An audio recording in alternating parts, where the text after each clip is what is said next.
Hello, Ravens. I'm Bruce Kirsch, Director of Athletics, and I want to welcome you to another exciting year here at Franklin Pierce, and I'm convinced the best is yet to come.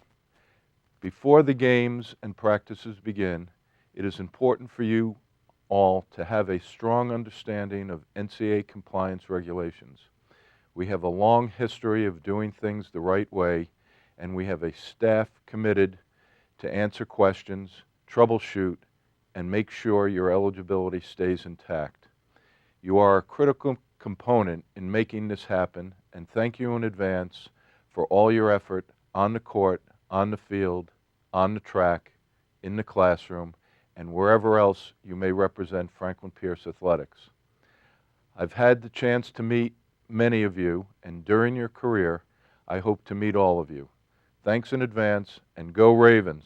Is an introduction to compliance and eligibility in Division II athletics at Franklin Pierce University. In the next few minutes, we will review areas associated with the University, Northeast 10 Conference, and NCAA Division II. By doing this, we hope to make you aware of a variety of issues directly relate to your eligibility for and participation in intercollegiate athletics. You have already been given the opportunity to review and complete the required NCAA documentation that is required in order to certify your eligibility. This introduction will cover topics such as eligibility, playing seasons, drug testing, amateurism, ethical conduct, extra benefits, and academic eligibility. This information will now be reviewed. At the conclusion of this video, you will have the opportunity to ask any questions you may have regarding the rules and regulations. Hi, I'm Aiden Garcia from the women's volleyball team. All student athletes are expected to abide the Franklin Pierce University Student Code of Conduct, which requires complete honesty regarding all matters. Additionally, any dishonesty in regard to NCAA rules is a violation. Gambling on any athletic event in which the NCAA sponsors a championship is strictly prohibited, regardless if the bet is placed on college, professional, or other amateur athletics. You can be ruled ineligible if knowingly participate in these types of activities. Examples of gambling that can affect your eligibility include soliciting a bet on any college or pro team, fantasy leagues with entry fees and prizes, sports bracket, and square pool internet gambling. The NCAA views sports wagering as a threat to the integrity of intercollegiate athletics. Wagering anything of value, such as cash or merchandise, can lead to serious consequences. Whether it be betting on the Super Bowl or putting money into an NCAA March Madness bracket, sports wagering is seen as a counter to the core principles of intercollegiate sports. These rules apply not only to student athletes, but also to all coaches and staff members of the athletic department. Hi Ravens, I'm Mitchell McLean from the men's ice hockey team. All incoming freshmen and transfers are required to receive a certification from the NCAA Eligibility Center prior to being eligible to compete. The NCAA will make the determination as to your amateur status. After your enrollment here at Franklin Pierce, it is your responsibility with assistance from the compliance office to maintain your amateur status in your sport. If you lose your amateur status, you will be ruled immediately ineligible. Examples of activities that may jeopardize your amateur status include the following: accept pay or promise of pay for competing in a sport if you have any involvement with an agent, whether it be orally or writing, if you are paid for a job you do not actually perform, or if your name or picture is used for promoting a commercial product or service for a local business. It is permissible for you to have your name or picture used for institutional, educational, or charitable promotions, such as when the athletic department uses your name or picture to promote upcoming events on the web or printed media. Again, examples of activities that may jeopardize your amateur status include accepting pay for the competition involvement with an agent, being paid for a job you don't perform, or allowing your name or picture to be used for promoting a commercial product or service. Hey there, I'm Mike McDevitt from the men's basketball team. In Division II, student athletes may participate in a maximum of 4 seasons of eligibility within the 10 semesters allowed for enrollment. Any participation, no matter how minimal, in a regular season contest will count as a season of competition. The rules do vary for preseason competition based upon your year of enrollment.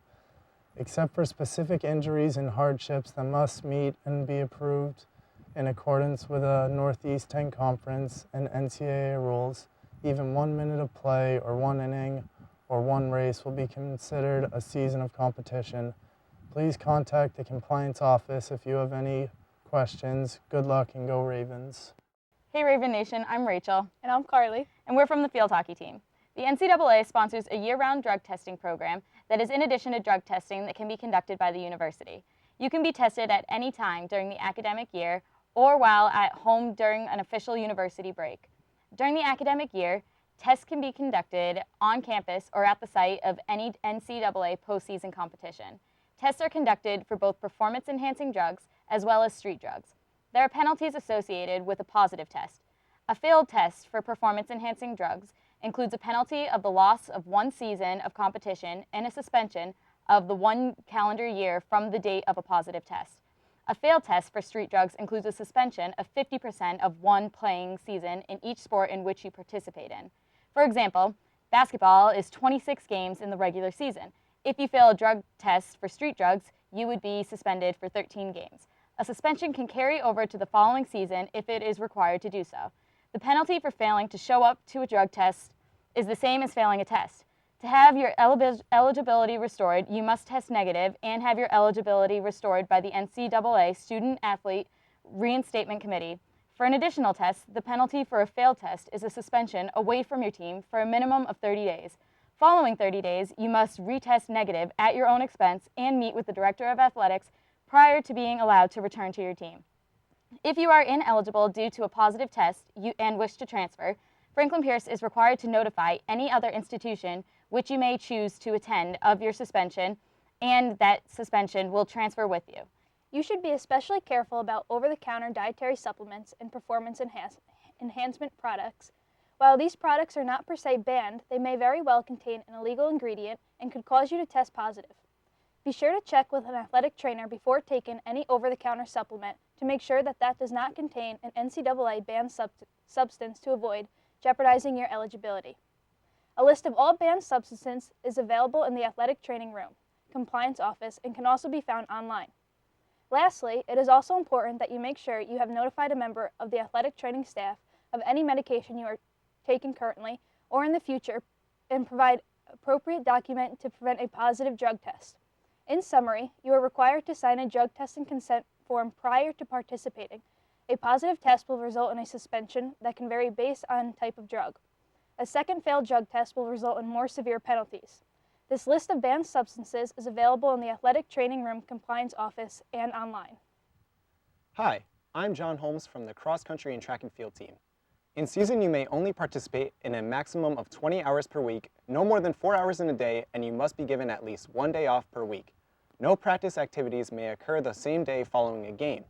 Voluntary activities do not count against these limits, but if your coach is present during any voluntary activity, that time must be counted. There are exceptions to this rule for safety only in the sports of track and field and rowing. Outside the season, a coach may require you to participate in a maximum of 8 hours per week of strength and conditioning activities, individual skill instruction, and/or full squad activity. A maximum of only 2 hours per week out of the season may be dedicated to skill instruction and team activities. The remaining 6 hours can be used only for strength and conditioning.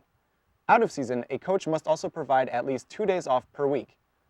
Countable athletically related activities include practice, weight, lifting, conditioning, athletically related meetings, chalk talks, and film reviews. The following activities are not considered countable: academic meetings, study hall, fundraising and promotional activities, and time spent in the training room. It is your coach's responsibility to keep track of practice and game hours each week and report them to the compliance office each Monday for the preceding week. The compliance office will be using the Front Rush web applications to monitor each team's weekly hours. Student athletes will be randomly selected to receive an email and review the practice hours each week. If at any time you have questions about your team's practice hours, you are encouraged to speak with the compliance office or faculty athletic representative. Hey everyone, it's Kyle Hood from the baseball team. Any athlete who receives an extra benefit may be declared ineligible by NCAA rules. An extra benefit is a receipt of service or product that is not authorized by the NCAA, is not incidental to your participation in NCAA athletics, or is not available to all students generally at Franklin Pierce University. As a student athlete, you may receive certain benefits that are incidental to your participation, such as the use of training room and team doctors, travel expenses, and an occasional meal provided by a coaching staff member. Examples of impermissible extra benefits include accepting cash from an athletic department staff member or Franklin Pierce booster, use of an athletic department staff member's car, gifts from staff and/or boosters, discounts for products or services that are not available to all students at Franklin Pierce. Hi, I'm Camden Morrison from the women's golf team. Please pay close attention to this information, as many rules regarding academic eligibility have changed. You must be registered as a full-time student for all undergraduate students. That is a minimum of 12 credits per semester. At the conclusion of each semester, you must have successfully passed at least 9 credits in order to be eligible for the next semester. You must earn a minimum of 24 credits each academic year in order to be eligible for the following year. Of those 24 credits, at least 18 must be earned during the regular academic year. You may earn up to 6 credits over the summer to apply towards your 24 for the year. In order to maintain your eligibility at the conclusion of each academic year, you must have a cumulative GPA of 2.0 or higher. In addition to the appropriate number of credits and GPA, all student athletes must declare their major no later than the start of their 5th semester of college. This rule applies to continuing students as well as transfers to Franklin Pierce University. You should note that if you are a transfer student, your eligibility is handled on a case-by-case basis by the Compliance Office. There may be additional regulations or expectations to these rules that can be applied on a case-by-case basis. And if you have any questions about your eligibility, you should schedule an appointment with the compliance staff. Hi, I'm Logan Sherwood from the men's tennis team. Social media is an important part of our daily life, and you should already be aware that the athletic department does have a social media policy that expects all student athletes to follow. The athletic department encourages all student athletes to use social media on a daily basis to positively promote their personal image, team, and Franklin Pierce as a whole. Networking on social media through sites such as Twitter and LinkedIn can be a great way to land an important internship or job to get your career started. If you have any questions about anything presented in today's video, please contact the Franklin Pierce Athletics Compliance Office in person at Edgewood Hall, via phone at 603-899-4367, or through email. Please remember to always ask before you act. Thank you for your attention during the presentation, and have a great season.